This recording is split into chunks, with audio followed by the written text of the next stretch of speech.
অবৈধ সম্পদ অর্জনের অভিযোগে গ্রেফতার পুলিশ মহাপরিদর্শক বেনজির আহমেদ। সাবেক আইজিপি বেনজির আহমেদের 4 দিনের রিমান্ড মঞ্জুর করেছেন আদালত। দুপুরে চিফ জুডিশিয়াল আদালতে হাজির করা হয় 7 দিনের রিমান্ডের আবেদন করে পুলিশ। শুনানি শেষে 4 দিন মঞ্জুর করে আদালত।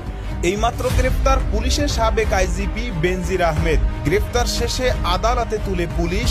7 দিনের রিমান্ড আবেদন করলে 4 দিনের রিমান্ড মঞ্জুর করে আদালত। আদালতের এমন সিদ্ধান্তকে আমরা সাধুবাদ জানাই, কারণ বাংলাদেশের জনগণ এতদিন পুলিশের সাবেক আইজিপি বেনজির আহমেদের বিষয় নিয়ে এটাই প্রত্যাশা করেছিল যে বাংলাদেশের প্রশাসনের পক্ষ থেকে যেন কড়াভাবে তার বিরুদ্ধে অ্যাকশন নেওয়া হয়। এবং আসসালামু আলাইকুম। দেশ এবং দেশের বাইরে থেকে যারা দেখছেন সবাইকে স্বাগত জানাচ্ছি আরেকবার। প্রিয় দর্শক, পুলিশের সাবেক আইজি বেনজির আহমেদের সর্বশেষ আপডেট নিউজ জানতে আমরা সরাসরি চলে যাব ভিডিও স্ক্রিনে, সেখানে বিস্তারিত দেখে আসবো। ভিডিওটি খুবই গুরুত্বপূর্ণ হবে, অবশ্যই ধৈর্য সহকারে পুরো ভিডিওটি দেখবেন। অবৈধ সম্পদ অর্জনের অভিযোগে গ্রেফতার পুলিশ মহাপরিদর্শক বেনজির আহমেদ। সাবেক আইজিপি বেনজির আহমেদের 4 দিনের রিমান্ড মঞ্জুর করেছেন আদালত। দুপুরে চিফ জুডিশিয়াল আদালতে হাজির করা হয় 7 দিনের রিমান্ডের আবেদন করে পুলিশ। শুনানি শেষে 4 দিন মঞ্জুর করে আদালত। এইমাত্র গ্রেফতার পুলিশের সাবেক আইজিপি বেনজির আহমেদ। গ্রেফতার শেষে আদালতে তুলে পুলিশ। 7 দিনের রিমান্ড আবেদন করলে 4 দিনের রিমান্ড মঞ্জুর করে আদালত।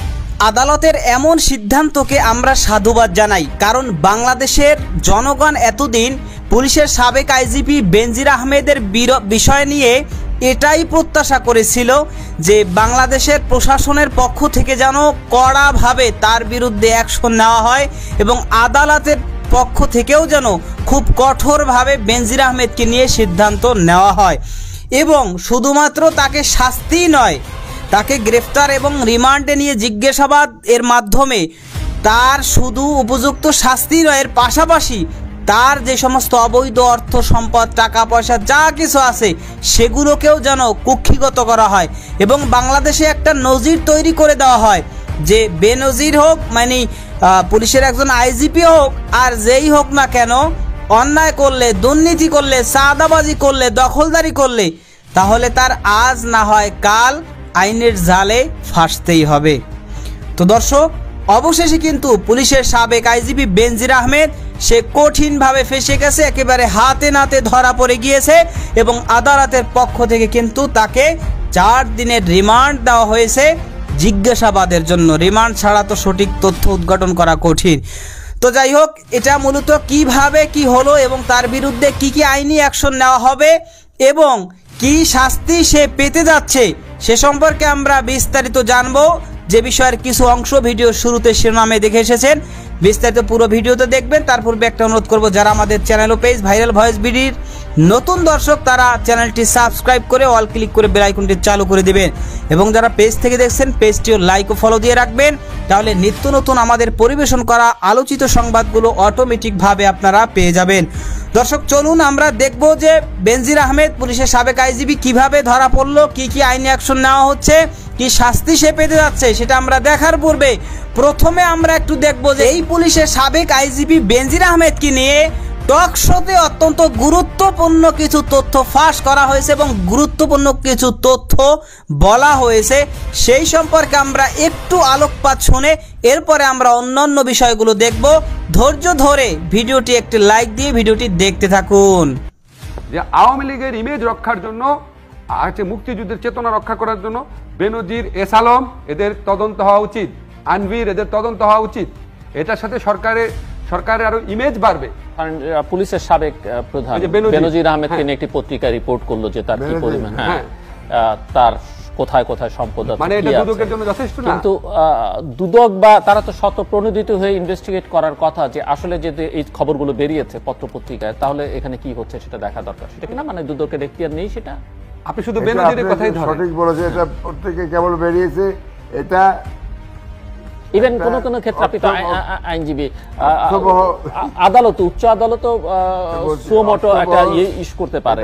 এটা আইনতে পড়ি আমি, দেরি হয় কেন? সাধারণ যে আইন, পেনাল কোড যেটা বলে, দণ্ডবিধির মধ্যে একজন গিয়ে জিডি এন্ট্রি মানে একটা অভিযোগ মামলা না, এটা জিডি, আর মামলা করতে পারে অভিযোগ দিয়ে যে কোনো ধারায়, সেটা যে ধারায় অ্যাপ্লিকেবল সেটা সেইভাবে মামলা হয়। কিন্তু এখানে যেটা হয় দুর্নীতি বা মানি লন্ডারিং করে এই মামলাগুলো অ্যান্টি কারাপশন অ্যাক্টের মধ্যে পড়ে।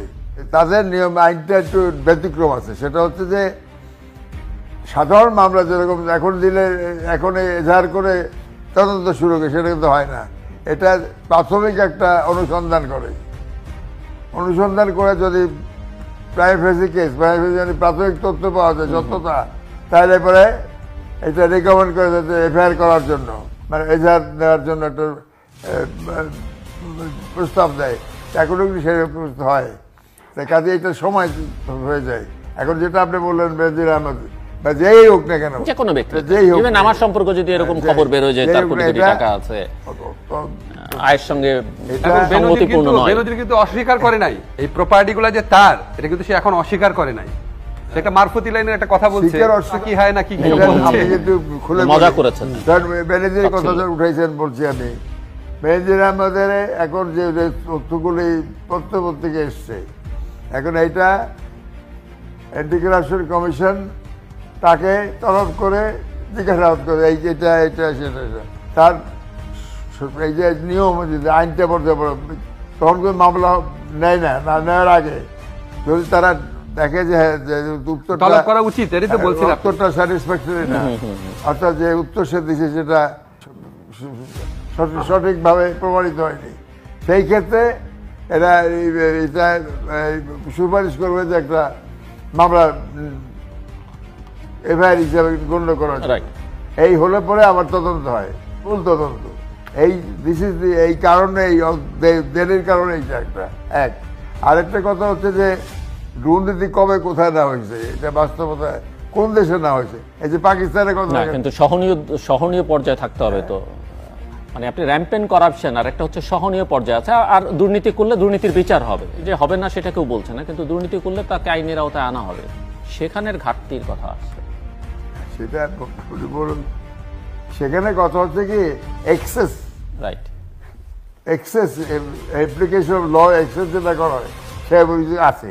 কথা হচ্ছে সেখানেও আমি আবার বলবো এক্সেস কোথায় হয়েছে সেটা দেখাতে হতো।